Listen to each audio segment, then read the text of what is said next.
Have you ever noticed that when you go out of your way to avoid something bad, it turns out to be a waste of time and you also end up getting one of your friends in trouble? Well, that's what Lincoln found out in the episode I'm going to talk about today. So join me as I, SteamTeamRedubUK, CC Trainor-Ling, bring you another retro review from past seasons of The Loud House. Cue the intro!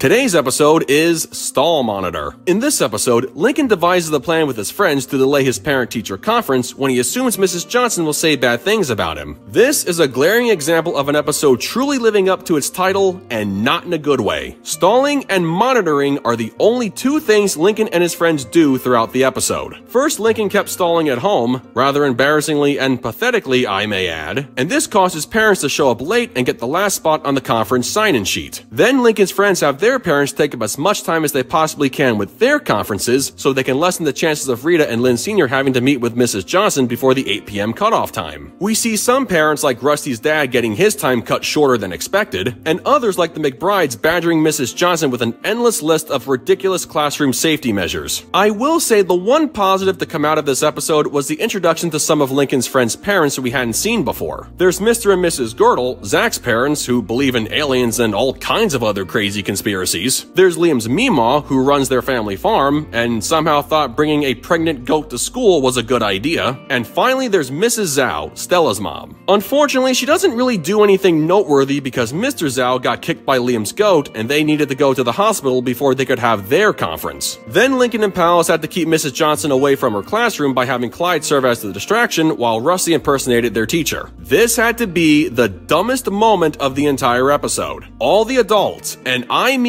all of them, truly believed the person in Mrs. Johnson's classroom was actually Mrs. Johnson. This is one trope I cannot stand because it makes the person falling for the charade look incredibly stupid. It's even worse for Rita and Lynn Sr. because they know who Lincoln's friends' parents are and they know what their kids look like, and yet they couldn't figure out the one talking to them was Rusty. He talks with a childlike voice. He has the height of a child. His hair looks strikingly similar to one of Lincoln's friends, but somehow he can pass himself off as a full-grown adult and everyone just believes it without question? Seriously, even Mrs. Johnson's own mother can't tell the difference. Do you see how aggravating this is? But anyway, this is where we come to the monitoring part of the episode, with Clyde and Zach keeping an eye on Mrs. Johnson's every move so she doesn't return to her classroom. Their plan causes her to get locked outside the school, but thanks to Lincoln forgetting to close a window from earlier, she makes her way back into her classroom, and that's when Lincoln's scheme is exposed. He gets detention and is also grounded at home for what he had done, and Rusty is also punished by having to do yoga with Mrs. Johnson's mother. The major disappointment in this episode is when Mrs. Johnson reveals she was never going to say anything bad about Lincoln. She was actually going to say good things about him, and yet this shocking reveal is anything but shocking. There was never any buildup or foreshadowing to what Mrs. Johnson was going to say to Lincoln's parents other than it was very important that she speak with them. The tone in her voice never suggested anything negative, and we never get any flashbacks to the events Lincoln mentioned earlier to see if his teacher was truly mad about the things he said or did. But since I brought up the word negative, that's how I best describe the comedy of this episode. The many stall tactics by the other kids' parents were more eye-rolling and annoying than funny, and the part where Liam's goat ate that spicy food that caused her to go into labor just barely scratched the surface of being amusing. However, I will say the best thing to come out of that incident was the part where the baby goats gave everyone hand slaps. Well, technically they were hoof slaps, but still, that was kinda cute. Overall, this episode is among the most pathetic for the 4th season. The story was horribly put together, most of the adult characters were presented in ways that made them come off as very irritating, Lincoln's reasoning for devising his plan had no solid foundation to build upon, and the episode's use of the paper-thin disguise trope just irked me in the worst way. If you're looking for an episode where everything feels incredibly forced for the sake of storytelling, and with a title that really lives up to its name, then look no further than than this episode right here. With that said, I give Stall Monitor a 3.4 out of 10. Well folks, that concludes my review of Stall Monitor. So I gotta ask, what did you guys think of this episode? Sound off in the comments below, and be sure to click that subscribe button for more Loud House related content. That's going to do it for me. I'll catch you guys for the next video, but until then, this is SteamTeamRedubUK, CC Trainor-Ling, signing off. Peace out, home slices.